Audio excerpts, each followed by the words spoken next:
Bueno, ahora estaremos viendo Shepard 38, el cazador perfecto que llegó demasiado tarde, de The Art as Lendar.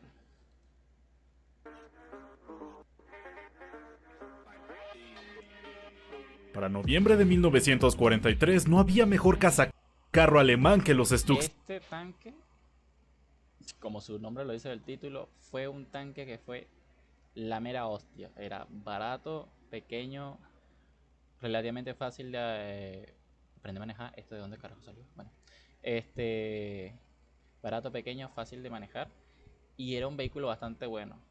Su problema, como el nombre del título dice, llegó muy tarde de la guerra, cuando Alemania estaba jodido. 3 y 4, los cuales tenían un excelente poder de fuego. Es más, se dice que si él fuera estado, este tanque, junto a las bombas dirigidas, en el principio de la guerra de la Segunda Guerra Mundial, Alemania fuera podido haber ganado. Lo que pasa es que Alemania tuvo jodido porque tuvo muchos frentes al mismo tiempo, medio mundo contra él, güey. Literalmente era el meme este de todos contra mí solo. Y le jodió bastante eso. Pero este fue un muy buen tanque, uno de los mejores tanques de eso. Yo podría decir, bajo mi opinión, que era hasta mejor que el Tiger. En términos estratégicos y militares, era mucho mejor que el Tiger. Lo que pasa es que todo el mundo recuerda el Tiger, la versión chingona, porque está más grande. Capaz de atravesar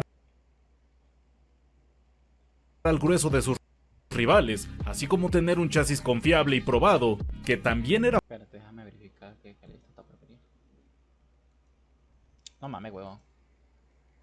Ahí está. fácil y barato de producir. Pero gracias a la pérdida de la superioridad aérea de la Luftwaffe, su principal productor, la planta de Alket en Berlín, fue bombardeada durante el mencionado mes, dejando a los alemanes sin el blindado que junto con el Panzer IV les había hecho aguantar lo que habían aguantado hasta ese momento. La urgencia de continuar la producción de Stux los hizo girar su vista hacia el entonces protectorado de Bohemia-Moravia y sus fábricas de BMM y Skoda. Sin embargo, las mismas no eran capaces de producir estos cazacarros. Y pese a que la esperanza parecía estar perdida, sí Hay una sola cosa, me jodiste. No sé qué es lo que acabo de decir hace un momento. Déjame que lo repita. En serio, andaba en las nubes yo como que, ¿qué coño está diciendo? protectorado de Bohemia-Moravia y sus fábricas de BMM y ¡Ah! Yo escuché algo como un tipo de droga, güey, pero... Skoda. Sin embargo, las mismas no eran capaces de producir estos cazacarros. Y pese a que la esperanza parecía estar perdida, sí había algo que se podía hacer.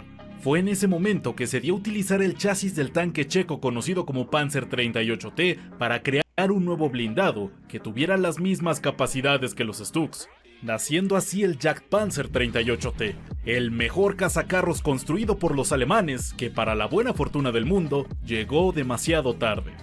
Bienvenidos, queridos espectadores, a una nueva edición del video bonus de mitad de semana, y como ya lo escucharon, el día de hoy hablaremos del único, inigualable. También una cosa de que cómo fuera tomado el rumbo de la construcción de tanques en ese momento, si fuera aparecido este tanque primero, antes que todo. Porque al principio de la guerra se hicieron muchos los tanques super mega grandes, que eran muy costosos, muy lentos y muy incapacitantes. Por eso ya no se fabrican tanques grandes. Pero me da mucha curiosidad porque hay mucha teoría de que la formación de tanques o la construcción de vehículos acorazados fuera sido muy diferente si este carro fuera estado de primero para poderle hacerle contramedida. Y además, mi favorito personal, el legendario Jagdpanzer 38T, un blindado pequeño con bajo consumo de combustible y muchísimo poder de fuego para su tamaño, que en los albores del final del conflicto se convirtió en un excelente aliado de las divisiones de infantería y un gran relevo para los cada vez más escasos y dañados batallones de cazacarros. Así que, señores, yo soy su anfitrión de Auslanda y acompáñenme a ver la concepción, producción e historial de combate de esta afamada máquina de guerra. Tras el mencionado bombardeo a Alket el 26 de noviembre de 1946, sufrió daños mayores debido a un total de 1.424 toneladas de explosivos que cayeron sobre la misma y las inmediaciones, por lo que era de urgencia buscar una nueva fábrica que también fuera lo suficientemente grande como para sostener una producción igual a la que Creo que también una de las cosas que en la Segunda y la Primera Guerra Mundial el fuego antiaéreo era muy ineficiente. O sea, meterle tiros a un bombardero era casi imposible. Te necesitabas, juro, un caza bombarderos para poder estar contra ellos. Porque las armas antiaéreas eran una puta mierda en esa época. No servían para nada, básicamente. O sea, tenías que estar muy bajo para que las armas la artillería antiaérea te agarrara. Y obviamente antes los aviones iban también a muy baja altitud, pero un bombardero jamás y nunca le iba a poder era muy jodido que le pegara un fuego de artillería. Había uno que otro sistema antiaéreo, pero también era complicado apuntarlos, muy lentos y muy ineficientes. Hoy en día te pasa un bombardero por ahí para que le pegue, para que no le pegue hay que echarle bola. Pero sí, sí, antes era muy deficiente porque hasta podía ver los aviones y les costaba dispararles. Tenía previo al ataque. Tan solo en octubre de ese mismo año había logrado fabricar más de 250 Stux 3, pero además también debía encontrarse lo suficientemente en el interior del Tercer Reich como para evadir los constantes bombardeos de la imponente fuerza aliada, por lo que la fábrica del Protectorado de Bohemia y Moravia, BMM por sus siglas en alemán, era perfecta. Ahorita vamos a ver si puedo conseguir un video que explique qué es un protectorado.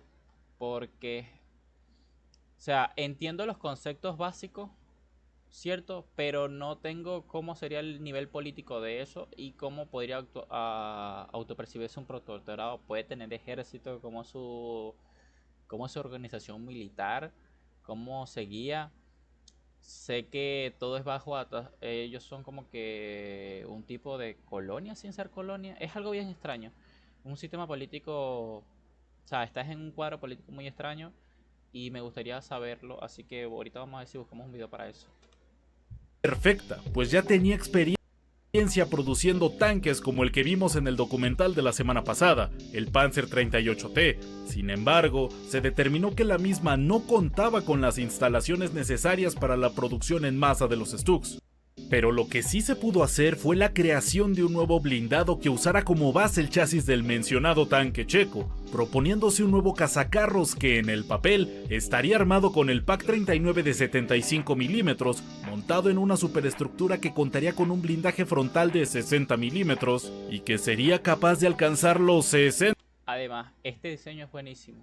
O sea, en su época era una novedad, ¿cierto?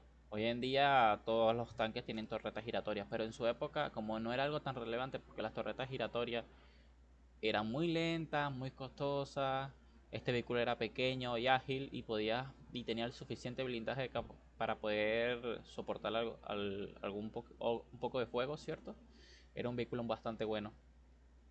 Por eso triunfó tanto. Pero vamos a que el chico hable. 60 kilómetros por hora, capacidades, exceptuando la velocidad, muy similares a la de los Stux, pero que además, y como cereza del pastel, no debería medir más que un hombre de pie. Estas ideas fueron presentadas al Führer, quien aprobó el proyecto el 6 de diciembre de 1943, y así comenzó la carrera contra el tiempo por diseñar un cazacarros barato y eficiente. Cabe resaltar que el nombre con el que lo conocemos popularmente, Hetzer, no tiene un origen muy claro. Lo que nos sugieren Jens y Doyle es que este nombre estaba dispuesto originalmente al cazacarros ligero E10, cuyo diseño tenía un notable parentesco al cazacarros de origen checo, y debido a esto, los directivos de BMM creyeron que se referían al Jagdpanzer 38T como Hetzer. Existen otras versiones del origen del nombre, pero lo que se sabe a ciencia cierta es que el mismo no proviene de sus tripulantes o de su uso en combate.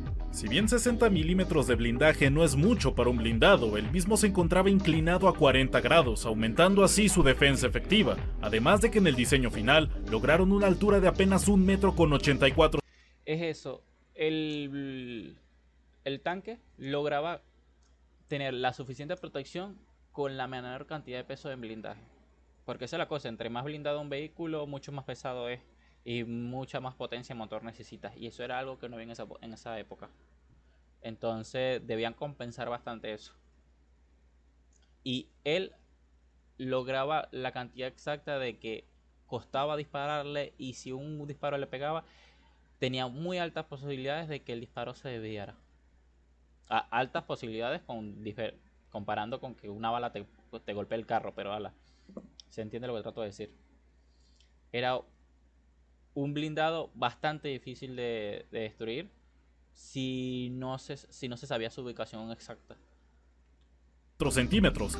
Efectivamente más pequeño que un hombre de pie, o al menos que un hombre alto, pero igualmente muy pequeño si comparamos esta estatura con la de cualquier otro blindado de su momento, la cual llegaba hasta los 2.1 metros si contamos su armamento secundario, una ametralladora Rundungsfeuer puesta en la parte superior que se operaba desde el interior, la cual podía ser dirigida gracias a un periscopio de 3 aumentos. El Hetzer también medía 2.63 metros de ancho, ya incluyendo sus faldones, y 4.76 metros de largo, 6.27 metros incluyendo el largo del cañón, además de que la posición de disparo estaba apenas 1.4 metros por encima del suelo. La baja y fácil de ocultar silueta del nuevo cazacarros estaba muy bien aprovechada gracias al Pak 39 de 75 milímetros, mismo que también usaba el Jagdpanzer 4, arma que era capaz de atravesar 96 milímetros de blindaje a 30 grados de inclinación, haciendo uso de munición perforante, y hasta 120 milímetros, haciendo uso de munición de núcleo de tungsteno de alta velocidad, por lo que todos los blindados enemigos estaban a su merced si les atacaba por los costados, y la mayoría si lo hacía desde el frente, algo que sus tripulaciones aprovecharon con maestría en el momento en el que estuvo listo para rodar, pero no nos adelantemos. Si bien se había especificado en el diseño que su radio de angulación del cañón sería de 15 grados a la izquierda y otros 15 a la derecha, la disposición tan a la derecha de su arma principal hizo que se pudiera girar a los lados solamente 5 grados a la izquierda y 11 a la derecha. Además de los 60 milímetros de blindaje frontal superior a 40 grados, el blindaje frontal inferior estaba inclinado a 15 grados, mientras que contaba con 20 milímetros de blindaje en los laterales, 10 milímetros en la parte inferior y apenas 8 milímetros en la parte superior y trasera del vehículo. Debido a su bajo blindaje en todos lados, con excepción del frente, se determinó que el Jagdpanzer 38T debía pelear mostrando siempre el frente. La suspensión y sistema de rodaje eran esencialmente las mismas que las vistas en el Panzer. Creo que eso ayudó bastante porque como se tenía miedo de que casi toda la parte del vehículo no poseía un blindaje efectivo para protegerse de proyectiles más grandes, ¿verdad? Eso hizo que siempre intentaran luchar al frente. Y te vas a preguntar, ay, ¿qué tiene que eso que ver? Porque es muy diferente la mentalidad de que tengo que apuntar para poder disparar a tengo que mirar al frente porque me pueden matar. Aunque no lo creas, es un cambio de mentalidad bastante grande porque tú vas a pensar más en tu prioridad de vida que lo que puedas. Es como que la segunda prioridad, poder cuántas bajas puedes tener. Y al tú poner como motivo de que mira siempre al frente porque te pueden matar, está también inconscientemente diciendo mira al frente porque es la posición más correcta para disparar. Nunca te vas a querer arriesgar a estar mirando a tu enemigo de un lado si no lo puedes mirar a él, y para remate es uno de los lugares donde menos blindajes tiene. 38T, solamente alargadas, las cuales ya estaban probadas en el frente de combate, mientras que era impulsado por un motor de 6 cilindros de 7.7 litros de gasolina capaz de generar 150 caballos de fuerza a las 2600 revoluciones por minuto. Tenía también una cómoda transmisión semiautomática de 5 velocidades y contaba con un tanque de gasolina de 320 litros. Una de las cosas negativas que tenía el diseño de este blindado, además de su corto rango de giro del cañón, era que al ser tan pequeño, 3 de sus 4 tripulantes estaban enfilados y amontonados uno tras otro del lado izquierdo, donde se encontraba el conductor, el operador de radio y el artillero. Esto parece una mamahuaca, jabón. Bueno, es pequeñito el tanque, tampoco iba a esperar yo que fuera la cosa más grande del universo. Pero sí se ve un poco claustrofóbico esta de aquí adentro, Cargador, mencionados de atrás hacia adelante. Mientras que el comandante se encontraba en un pequeño nicho del lado derecho, el cual era ocupado mayormente por el propio cañón. Si bien el pequeño vehículo no contaba con un visor para el conductor, el vehículo era dirigido a través de un periscopio doble. Apenas 11 días después de ser aprobados por el líder alemán, el diseño estaba listo y para el 24 de enero se tenía preparado un prototipo de madera. Cabe resaltar que debido al rápido revés que estaban sufriendo los alemanes, no había lugar para la producción de prototipos previos a la producción en masa del blindado, por lo que si bien para marzo estuvieron listos 3 blindados para ser usados en pruebas, los mismos solo sirvieron para pulir detalles menores sin dar paso a modificaciones grandes, entrando formalmente a la línea de producción alemana en abril de 1944. Para aquel mes y tras haber probado los primeros Hetzers, el pedido inicial de vehículos fue de 2000 blindados y su producción se llevaría a cabo en 2 fábricas, Škoda y BMM, quienes debían alcanzar la cifra de 500 blindados producidos. Para ver, en BMM 20, 50, 100, 200, a ver, 300, 370 más 250. Bueno, no, soy malísimo en los cálculos, ¿eh? Cálculo normal. BMM produció muchísimos más. Škoda produció muchos menos. Los primeros 3 meses ni siquiera produció. Y cuando empezó a producir en julio, produjo 10, que está bien, que es más o menos cerca de lo que produjo el otro. 50, también está bien. 150. El tercer mes produjo más que el otro. 200, 300. Produjo un poquito más. 400, 500. Como tal, le siguió bastante ritmo a BMM. Škoda y BMM estaban bastante a la par. La única cosa que Škoda los primeros 3 meses no pudo producir. ¿Por qué? No lo sé. Pero habrá tenido sus motivos.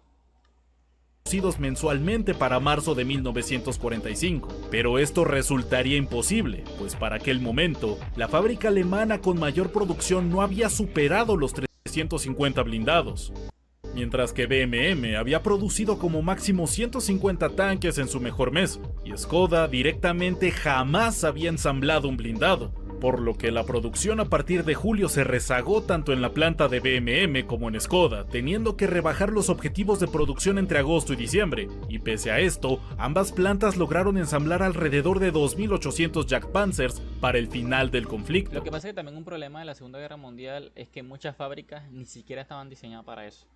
O sea, los trabajadores jamás habían producido un tanque o jamás habían producido un arma y de repente dijeron, ala, estamos en guerra, produzcan armas, hermano. Que es lo que una empresa, que es como funciona la guerra en los países. Las empresas que eran para hacer cosas innecesarias como ropa y cosas así empiezan a fabricar ropa militar y todas esas cosas para poder aumentar la producción. Pero sí, uno de los grandes problemas de las producciones cuando empezaban las fábricas era que muchas no estaban diseñadas para eso y había que traer los mecanismos, había muchas fallas porque el personal no comprendía cómo hacer los funcionamientos, porque supongo yo que mandarían a alguien para que agarrara y dijera, mira, vas a tener que utilizar esta máquina, se utiliza así, así, asado, y ala, para adelante. Tienes que aprender, aprende, y si no, te despedimos. Es lo que tenías que hacer. Entonces es normal que las fábricas producieran deficientemente al comienzo.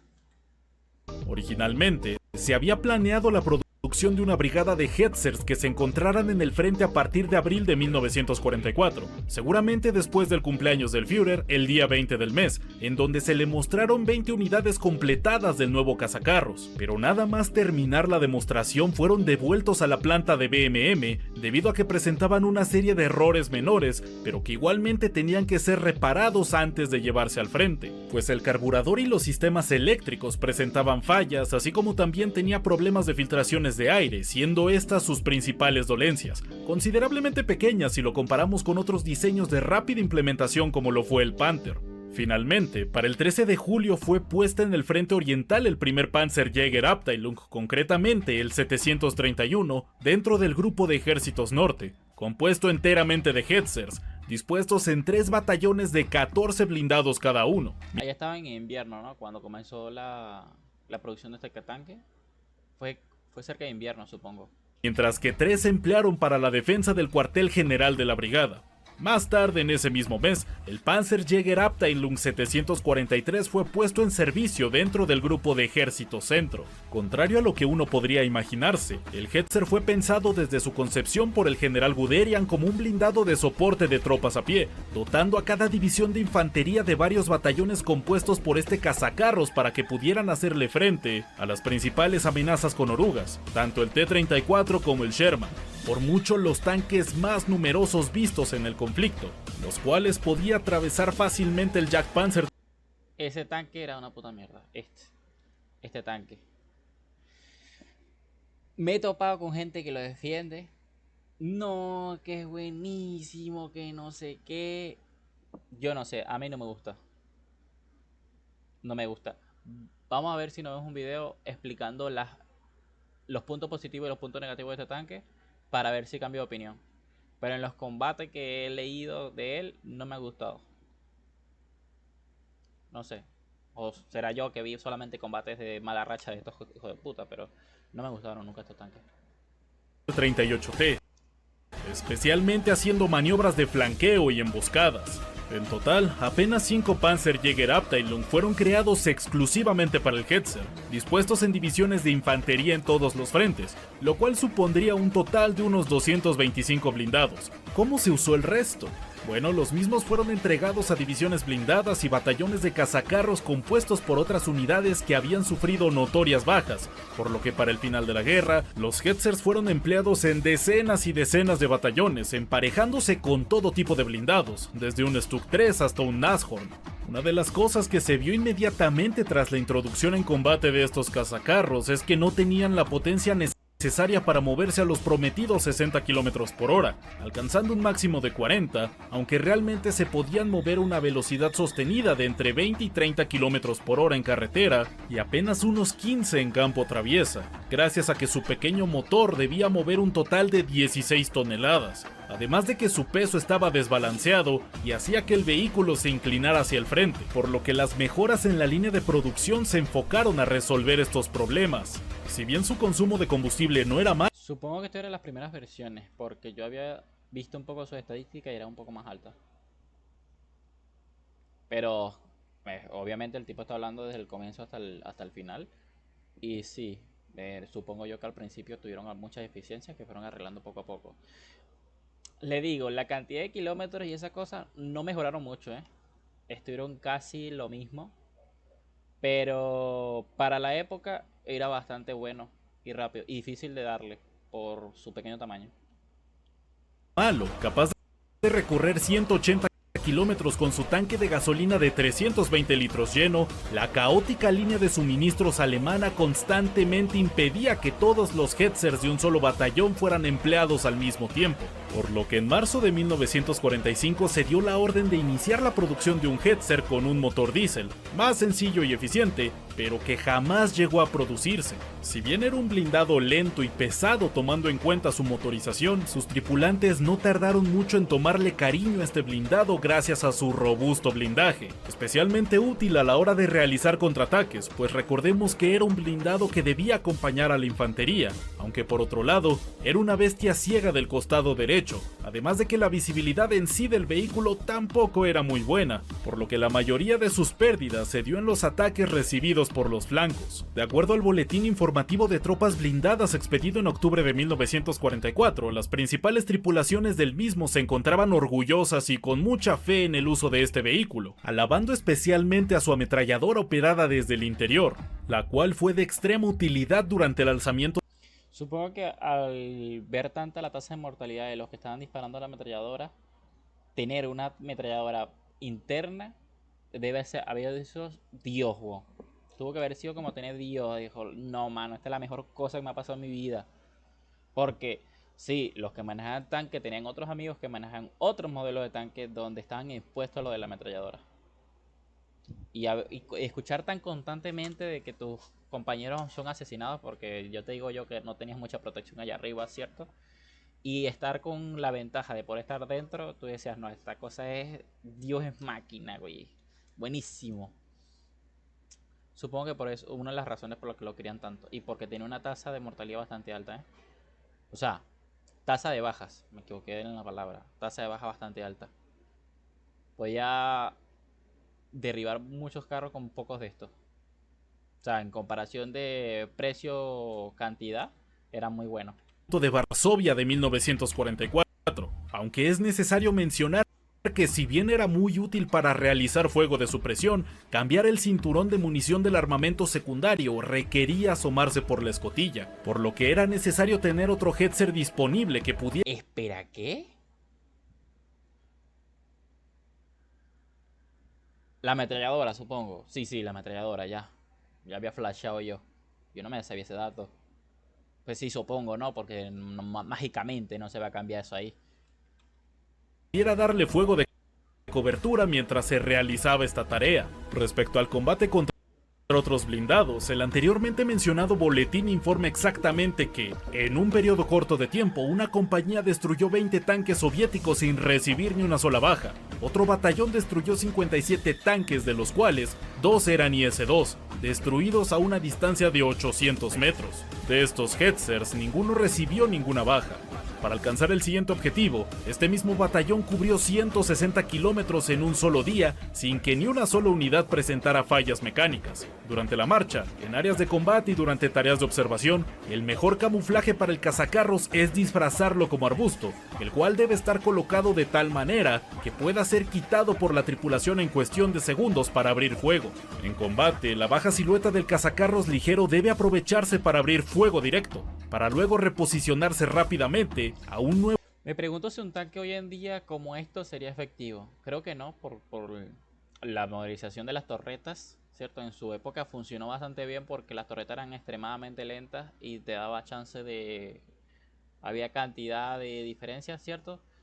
Pero me refiero al tamaño. Si se podría hacer un carro así de baja estatura, de pequeña envergadura y con un cañón de alta capacidad. Creo que no, porque no he visto todavía un diseño de carro de la actualidad que sea parecido a este. En términos de estatura, obviamente, no que el cañón no esté fijo, pero ala. Nuevo lugar donde pueda abrir fuego nuevamente.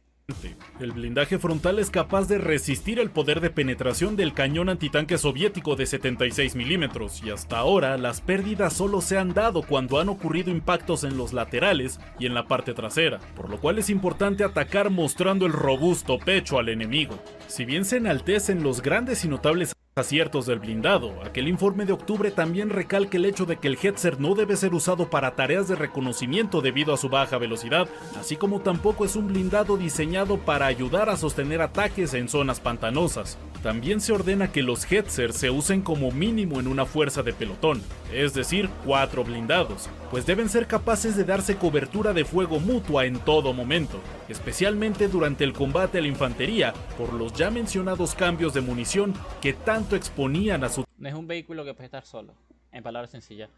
Es lo normal. No es un punto tan negativo tan grande porque los carros, los cazacarros y los vehículos blindados tienden a ir acompañados.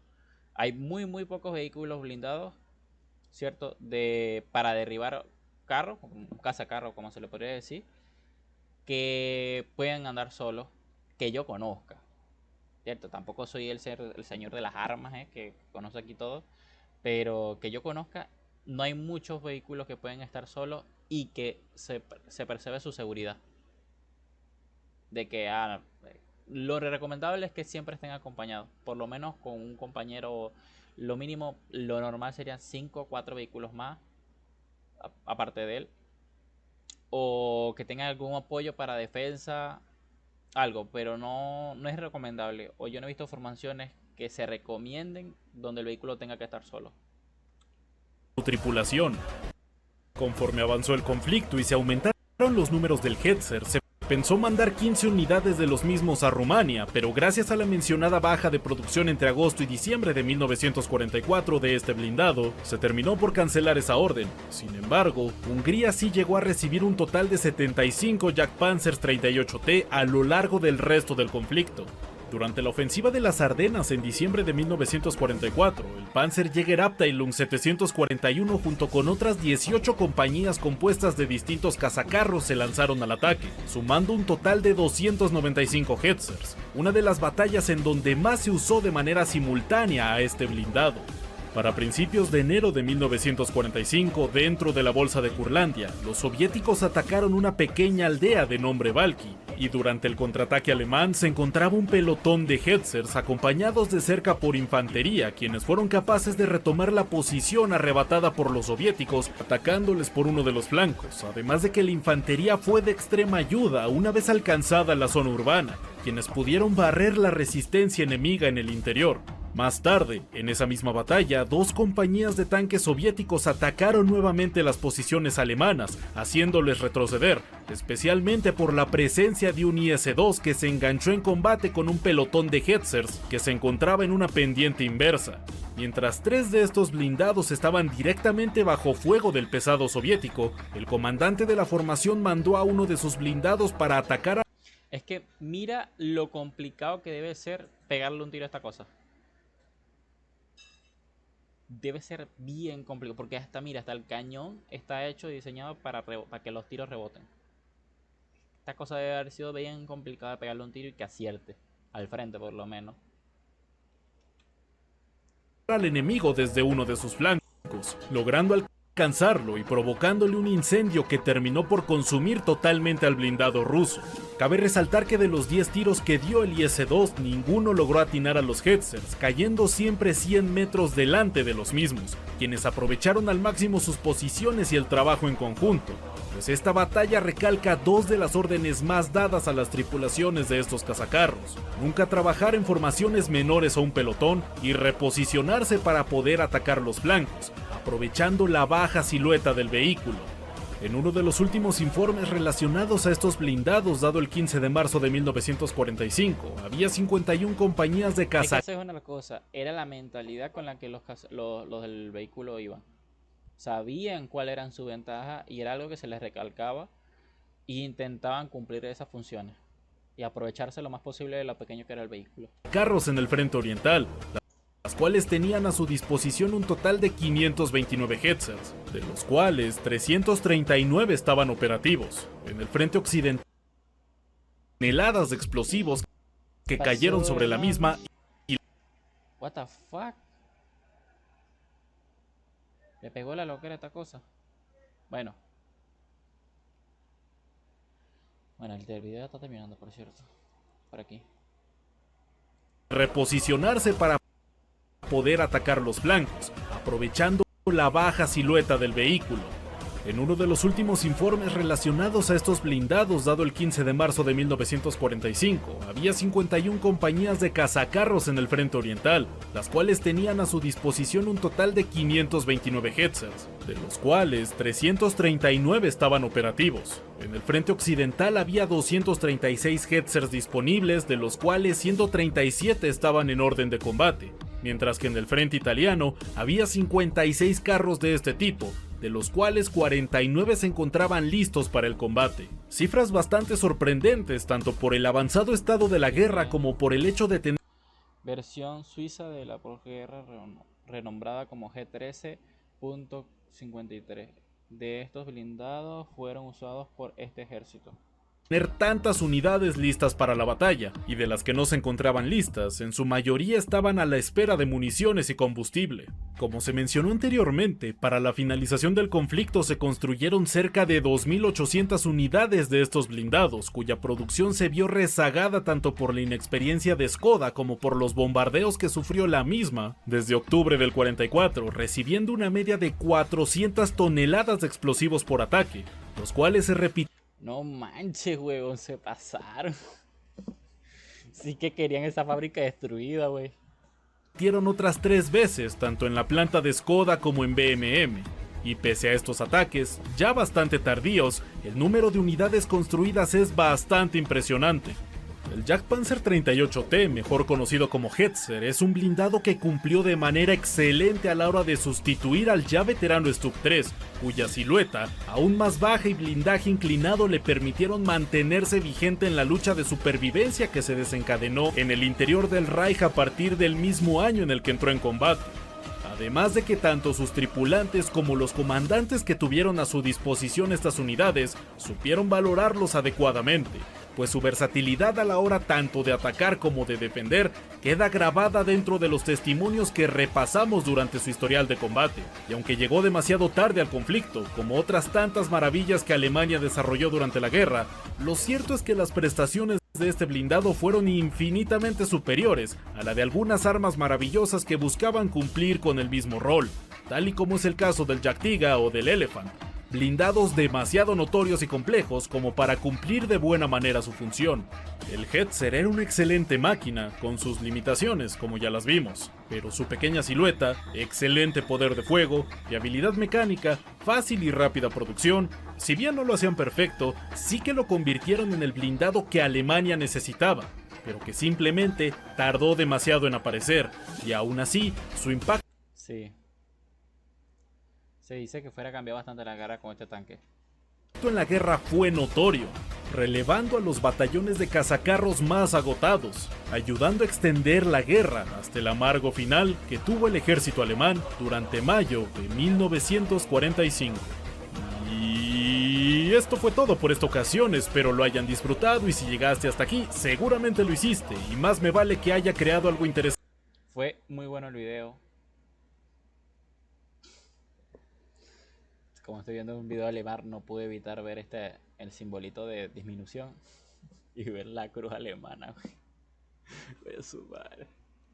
Pero sí. No me había percatado de eso.